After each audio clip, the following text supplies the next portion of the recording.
Hello, and welcome to my introduction to mobile marketing. My name is Jeff Hassan. I'm faculty chair for mobile from Market Motive and author of the book Mobilized Marketing. I'm so pleased you've joined me. I'm going to provide an overview of the dramatic changes we're facing as marketers each and every day. And further, what I'm going to do is discuss how over the course of our curriculum, we'll all be better equipped to do the three things that we come to work every day to do. We want to drive sales, engagement, and loyalty. And in this case, we're going to do it through mobile devices. We're going to define what mobile marketing is. I'm going to give you a brief history. I go back a long way, back all the way to 2004 in my mobile marketing career, but mobile devices have been around for way longer than that. We're going to talk about what mobile marketing is, and just as importantly, what mobile marketing isn't. We're going to see why the terms mobile marketing and mobile advertising are not interchangeable. We're going to talk about the many mobile marketing opportunities, and I'll promise you that we're going to be discussing those without hype and all ROI-driven ideas that we're going to put forth.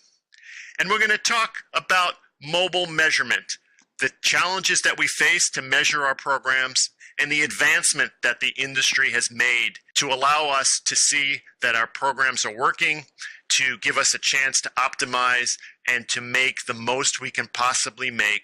I always joke about the term post-mortem, and I believe that that is not belonging in the mobile camp, because what we're able to do is to look at our campaigns in real time, and a post-mortem, just as it sounds, the patient is dead. I'm so excited about mobile because we have the ability to affect change on the fly before our dollars are spent, and we scratch our head and ask why. Mobile is a key ingredient in marketing programs today. That ranges all the way from your Fortune 100 companies down to many of us who are running small businesses and who are needing to move the needle because our audience, our shoppers, our target, are carrying devices and interacting with mobile technology like never before. We're going to see that mobile is complementary, not a replacement for our other digital efforts, and how it invigorates traditional media.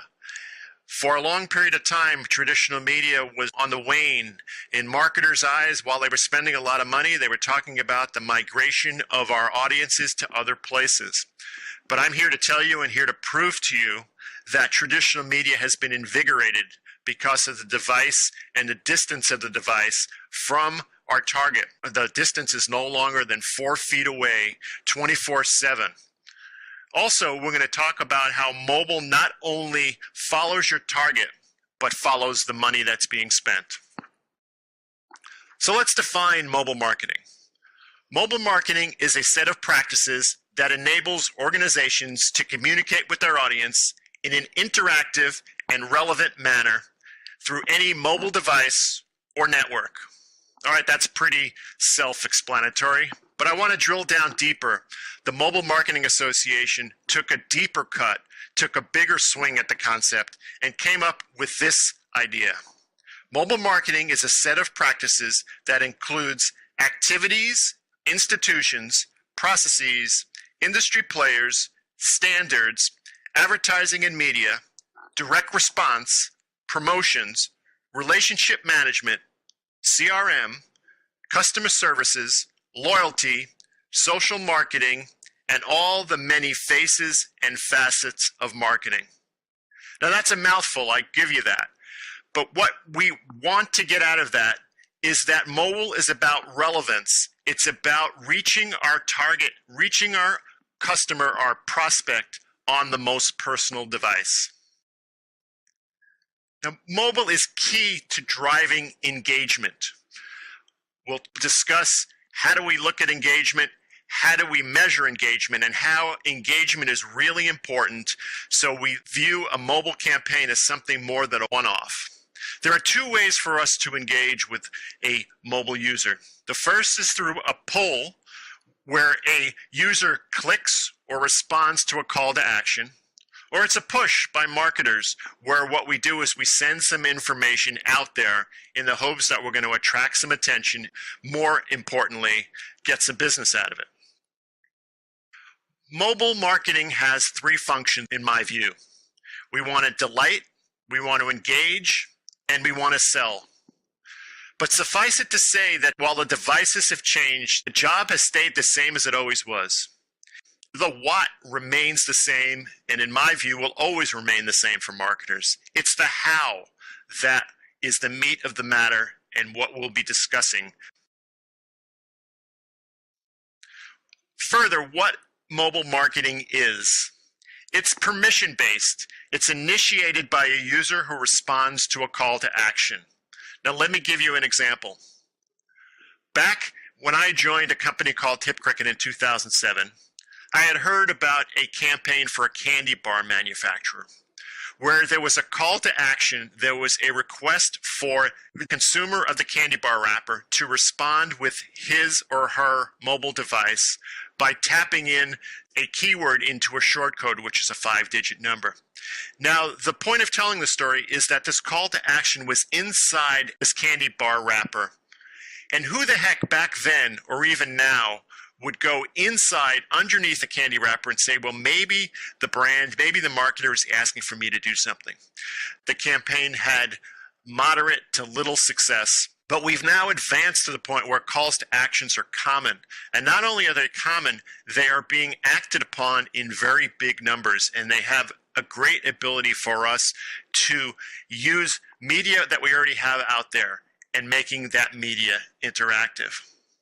Calls to actions are now more expected than ever. And we see them on table tents, we see them at billboards, we see them on bus shelters, you name it. Also, it's critical to discuss what mobile marketing isn't. Very simply, mobile marketing is not a license for us to spam. We've learned many lessons from what has gone on with the internet. And there are rules and regulations that prevent us from crossing the line or going so fast over the line that that line is obliterated. We cannot intrude in mobile. There are rules that are set up by the carriers, by the CTIA, which is the wireless association that regulates the industry, and also by mobile marketers, brands, and folks just like you and me who've created a rule book and have created the plays for us to make, for us to be as effective and as least intrusive as possible. Now, mobile marketing and mobile advertising, as I mentioned, are not interchangeable. Advertising is a subset of marketing on mobile, just like it is everywhere else. The way I look at it, advertising often is a one-time interaction that may or may not lead to a post-click or post-install ongoing engagement. Therein lies the difference between mobile marketing and mobile advertising.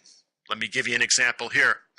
A mobile advertisement might ask a consumer to take a particular action, and then it would transition or move on to mobile marketing if we ask that user if they'd like to have an ongoing relationship with us.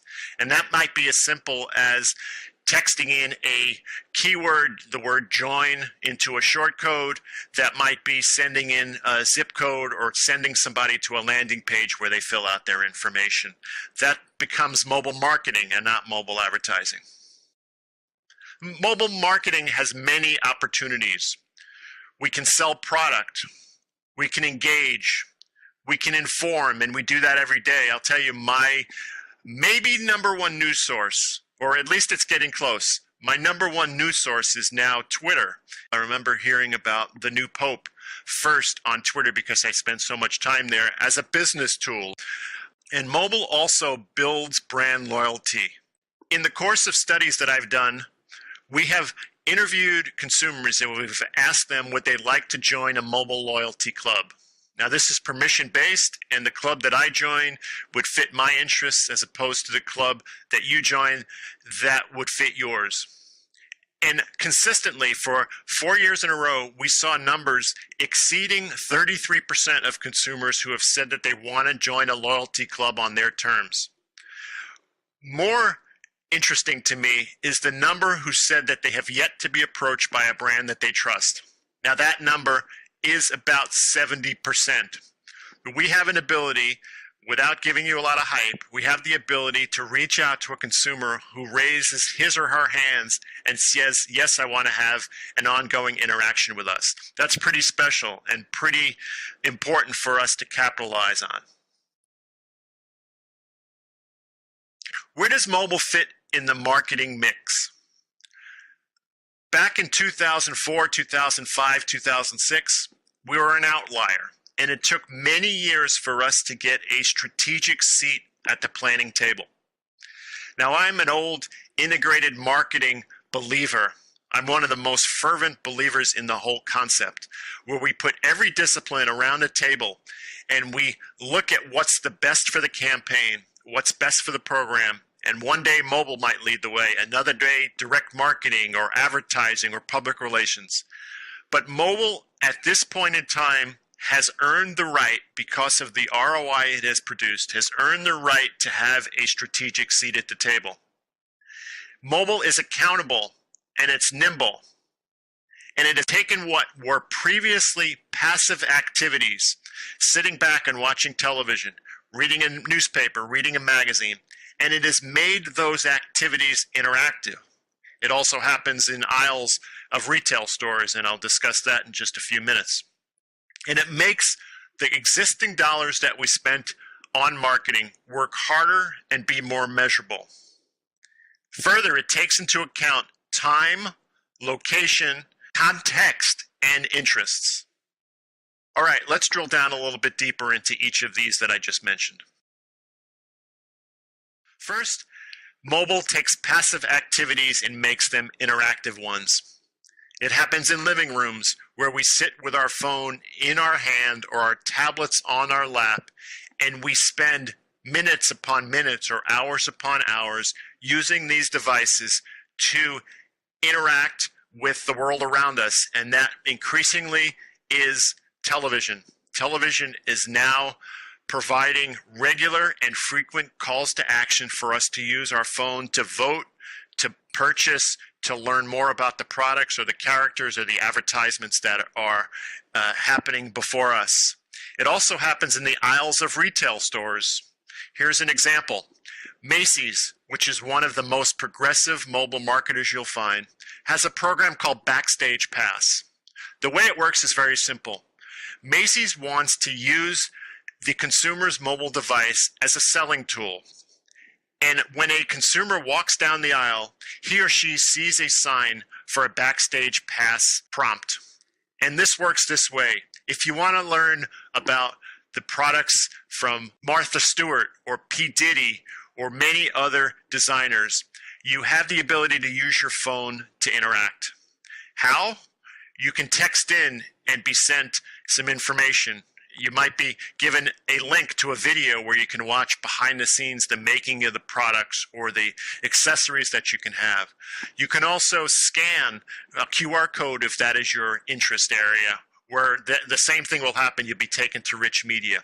You can go to a mobile website, or you can get MMS, which is rich media, rich content that is initiated through a text message. Or if you're one of the few, or your customers are one of the few who does not have a mobile device with them, there's a URL that the shopper can take down, and they can look at this information when they get home.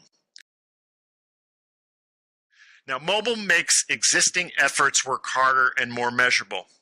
We can add calls to actions on existing marketing pieces, everything from a mail drop that we have to a table tent to a sign that we might have in a store, in a mall. It produces leads, and we're able to optimize by having different keywords, here as an example, or a different QR code taking people to different places. And what we're able to do is measure in real time.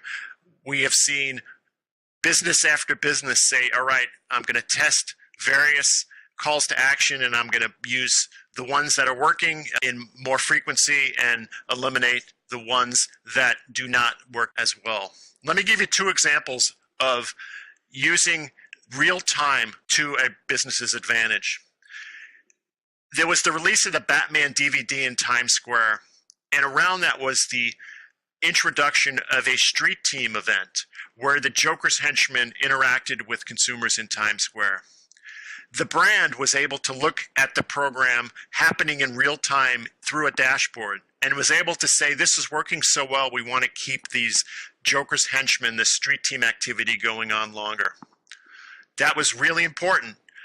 The flip side of that is I've seen a case of a coffee retailer in California who had a call to action for a 2-for-1 coffee drink. And that call to action that was played on a radio spot did not produce the action that the advertiser intended it to. So looking in the system in real time, rather than waiting until the flight was over and doing these postmortems when the patient is dead, the radio station and the coffee retailer recut the spot and had those dollars become more effective moving forward. Now, mobile adds location, time, and context. Wireless brings marketers into the user's lives no matter where they are. Now, there are many studies that we look up in terms of where people purchase, how fast people purchase. But here's an example of how important time and location and context. Just think about if you wanted to reach somebody in Times Square. And I was in Times Square just the other day. And what my motivation was at noon, and what the motivation of the people around me was at noon, was different than it was at, say, 10 o'clock at night. At noon, I was probably looking for a lunch spot, or maybe I was looking to find a matinee Broadway ticket. At 10 o'clock at night, I have a totally different motivation. I'm looking to find a place for a cocktail. I'm looking to find a club for maybe some jazz. Or I'm looking for something that has a night feel to it. Now, with mobile, we can have our programs be time sensitive and day parted, and we can effectively reach out to these folks as we take time into account and as we're able to capitalize on the interests of the moment. Now, in terms of time and context, I am a halibut fan, and I like to buy my wife roses, but I like to buy each of those at a discount. So back to my story and my facts about loyalty clubs and joining loyalty clubs. I want to join a loyalty club in my area, a business called Central Market, a small supermarket. And I want to tell them that I like halibut and I like roses, but I don't like to buy them at full price. What I want to do is I want to opt into a program where I can elect to tell them about the products and services that I want. And when they have excess inventory, or for whatever other reason they want to put this product on sale, I want them to reach out to me, because I'll tell them that I'm going to be in their area on Monday through Friday between 5 p.m. and 7 p.m. And when they reach out to me, I get the exactly what I want, roses and halibut. I don't get ground beef. We don't eat meat in my house. And I get that at the price that I want. So I bring it home. My wife says, hey, you got it on sale. Gives me a little good-natured ribbing about that. But I get the product that I want exactly relevant to me, as opposed to some stuff that we get on Groupon, your flying trapeze or your eyelash enhancement offers, which not only are irrelevant, but frankly, they piss us off because they are so out there and such a waste of time to us. Moving on, I want to talk about the marriage of mobile and radio. Simply, mobile is invigorating a withering industry. Radio still has relatively large numbers, but the audience is moving to other places to get music, to get entertainment, to get community. But mobile works for radio in two important ways. The first one is increasing time spent listening, or TSL. The way this works is a radio station, and an example is KISS FM in LA, the largest radio station in the country, has a loyalty club for the radio station where you can opt in to get prompted or to get a message when Britney Spears' new song is being played, or when she's in the studio for an interview. And if you were to listen at those times that you wouldn't normally listen, that's gold for a radio station. It's called time spent listening. Conversely, radio stations wisely are using ads with a mobile call to action to upsell or to sell advertising to local businesses that they wouldn't have sold otherwise. The favorite story I like to tell in this particular case is back in the recession, a Baltimore car dealer had not sold a car in over a month. It created a program with a radio station where listeners had the chance to win the opportunity to buy a car for $98. Hundreds of people opted in for that program, were given the specifics about how to get to the dealership on that particular Saturday morning, were reminded that Saturday morning by message, hey, come on down here, you wanted to take part in the program. One person bought a car for $98, which is what the program was all about. But incredibly, 34 cars were sold that day, 17 new and 17 used. I'll remind you, not one car had been sold previously in over a month by this Baltimore car dealer. It's an impressive, incredible example. While small, 34 cars, unbelievably important for a spend that was inexpensive and return the dollars on investment, in such a multiple that we all should have such successes. Now also, mobile and television have become partners and have created quite the marriage. We are seeing more and more people have a two-screen experience where, as I mentioned a few minutes ago, the device is on our lap or the device is in our hand. Let me contrast two different brands about how they used or did not use mobile. About the year 2000, Denny's had a Grand Slam breakfast giveaway. And they had a chance for viewers to go into a Denny's on the following Tuesday after the game, and they could come in and they can get free eggs and free hash browns, and all you needed to do was to walk in and ask for your particular eggs of your choice. And I think the number was 3 million people came into Denny's, and Denny's looked at that and said, boy, that's a win that was money well spent on the Super Bowl. Now, I think it was a missed opportunity, and here's why. Contrast this with what Arby's did. Arby's created a product introduction on the Jimmy Kimmel Show where it introduced the roast burger by a mobile prompt or a mobile participatory program. It worked like this. Jimmy Kimmel made the roast burger on air and asked viewers if they would like a free one. If they did, they texted in the word roast burger to a short code, which is a 5-digit number that Arby's owned. It's a URL type identifier for a brand, unique to the brand. And after the viewer sent in the word roast burger, the brand asked them would they like to receive similar information and offers from Arby's. How did it work? About 72,000 people opted in to the Arby's permission-based loyalty club that night. And ultimately, over 500,000 people entered the Arby's loyalty club. And just as importantly, Arby's asked for the zip code of those who were part of the permission-based program. Why did they do that? Because it's important on mobile more than anywhere else to be relevant. And Arby's is able to provide an iced tea drink or an iced tea offer to somebody in San Diego in the middle of winter. And they certainly would not want to do that to somebody in Boston. How about mobile and print? Mobile is bringing more interest to an old model. In print, we're able to make the experience interactive. Maybe there's a QR code that we scan. Maybe there's a text that we initiate or a mobile website that we're brought to. And it also allows us to be more current.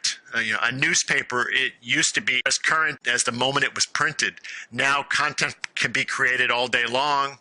Additional content can be spawned off of a story that might appear in print. Sports Illustrated is a great example of this. You can read the print version of Sports Illustrated, but if you read the tablet version, you get interactivity, you get video, you get interviews that come to life, and it's an awesome experience. How about mobile and online? These are complementary and powerful when leveraged together. And I say that because we do not cut off our lifestyle when we leave a computer. We take that with us. That's so cool about mobile. I remember how frustrated I was back in the day when the BlackBerry would not buffer and you would try to browse on the web, and it was just a terrible experience. But now we're taking the web with us, and we're expecting to maintain our lifestyle, to be social, to be out there on Facebook, to be out on our favorite websites 24/7. Now, just how is mobile integrating with other digital efforts? It's got an important role in SEO, in paid search, in analytics, and in conversions. Now, let's talk about each of those. In SEO, search activities differ greatly on mobile versus PCs. On mobile, they're local in nature, and actions taken off of searches are fast. We'll spend a lot of time in this course talking about search, but let me say right now that click to call on a mobile site is very, very important. We want to make sure that if somebody is looking to get somewhere, they want to do it quickly, they want to use the functionality of their phone, and to get to the business as effectively as possible. How about mobile and paid search? As with online, it begins with a defined list of keywords that are different on mobile devices. Again, think more local in nature. A good place to start is Google, where you can use a keyword tool that Google has, and it yields research on mobile devices and the words that people key on when they spend their time on there. How about mobile and analytics? The screen is smaller, but analyzing and refining our programs on mobile follow very familiar events and very familiar patterns. We can start with carrier stats, mobile devices, operating systems, screen resolutions, and more. And how about mobile and conversions? The activity is the same. Converting views or visits into desired actions is all that we're about. And again, we have a designated long section in this course talking about how we convert on mobile. Now, mobile and social, I previously talked about connectivity interest not ending when we turn our computers off. Those who spend time on Facebook and Twitter do so twice as long on a mobile device than they do on PC. And I'm an old PR guy, and the adage was that you can lose the battle for public opinion in 2 hours. I'm here to tell you that with a mobile device in one's hands, and it's not a smartphone or a feature phone, I call them all megaphones because the user has a voice. A brand, a small business can lose the battle for public opinion in closer to 2 minutes than 2 hours. Now, who's on mobile? The better question is, who isn't on mobile? We have passed over the 50% mark in terms of smartphone penetration, and the number of phones in the world exceed the number of toilets, which is always a disturbing fact when I say it, but it just talks about the immense reach of mobile. So what are people doing on mobile? You name it, and they're doing more and more of it. When I joined a company called HipCricket in 2007, the average age of a texter was 38 years old, and we had to convince businesses every day that it wasn't just a young person's activity.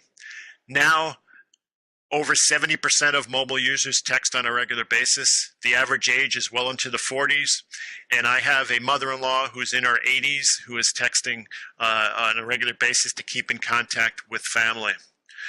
Pictures and sharing. One of the big advancements in the technology is the cameras that we have on our phones. It used to be that Kodak was the #1 camera manufacturer. Now I saw a stat not that long ago that more pictures are taken by iPhones in the world than any other device in history. The mobile web now gives all of us access to the world. I gave you my BlackBerry frustration story just a few minutes ago, but by 2014 or 2015, more will access the web on a mobile device than on a PC. We're scanning QR codes more and more, and we'll spend time in this course talking about the advantages and the disadvantages of having a QR program. We're clicking on ads, and we're augmenting our reality, and we'll define and give you great examples of businesses that are using augmented reality. And we're doing it all day and all night. We're using our phones and not having them more than 4 feet away from us 24/7. So how young are those who are using mobile devices? They're very young and getting younger. The numbers that we see out there are staggering in terms of kids texting. I think the average is over 3,000 texts per month. And kids don't even know that their phone has a voice capability in many cases. And I'm asked how come texting has advanced and gotten older in terms of the demographic. And I say that Johnny's sister needs to be picked up at soccer practice, and Johnny doesn't even know that his phone has that voice capability. So if you want to interact with him or her, you need to do it that way. And how old? Mobile devices are being used by not only boomers, but folks well into their 70s and 80s and even higher. And I think that is for several reasons: ease of use, the desire to stay close. Mobile devices are now intuitive and the costs have come down. Quick story about my mother-in-law. She had difficulty reading, and we gave her a Kindle. We made the font larger, and rather than have the headaches that she had, she's a former school teacher who loved to read. She was able to, in her favorite chair, purchase books and read to her heart's content.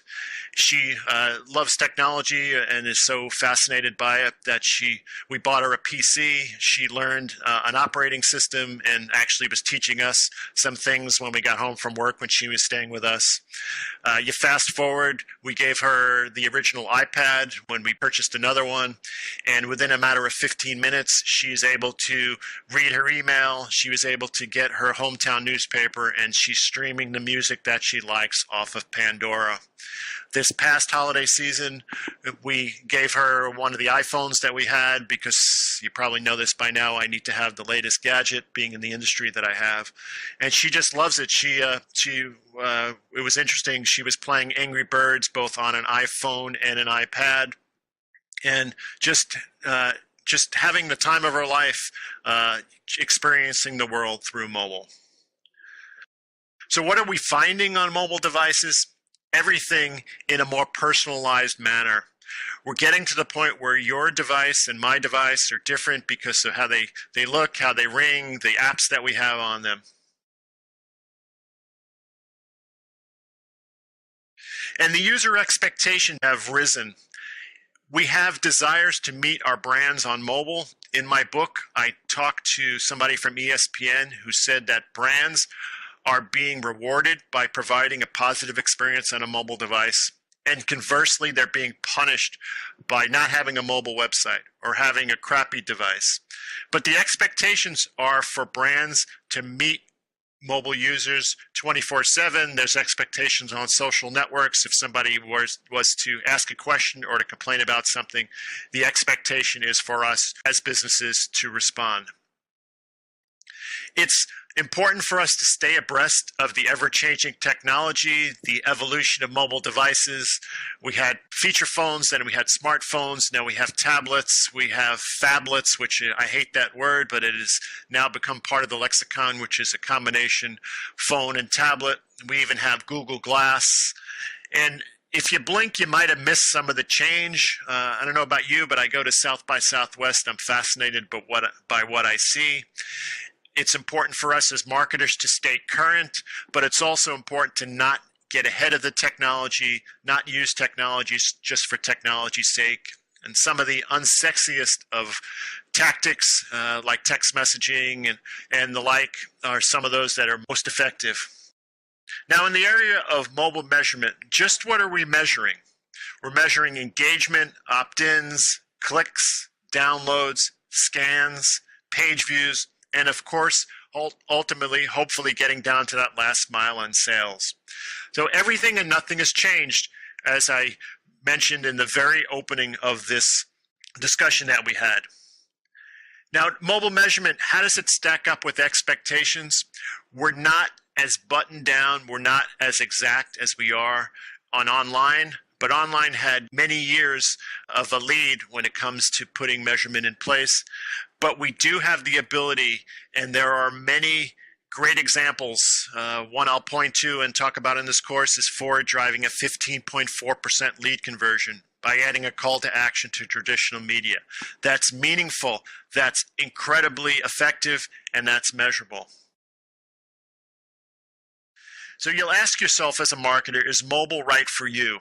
Now, I promise you during this introduction and through the rest of the course that I will not be one who hypes mobile. But I'll ask, if you're not doing mobile, can you say the same thing about your competitors? And if you're not doing mobile and your competitors are you at a disadvantage? So I thank you for joining me for this introduction. I'm excited to be spending time with you. If you're like me, you'll have to morph a little bit. You'll have to ride the winds of change and adapt. But it's a really cool time. I'm excited to take the journey with you. I'm Jeff Hassan from Market Motive.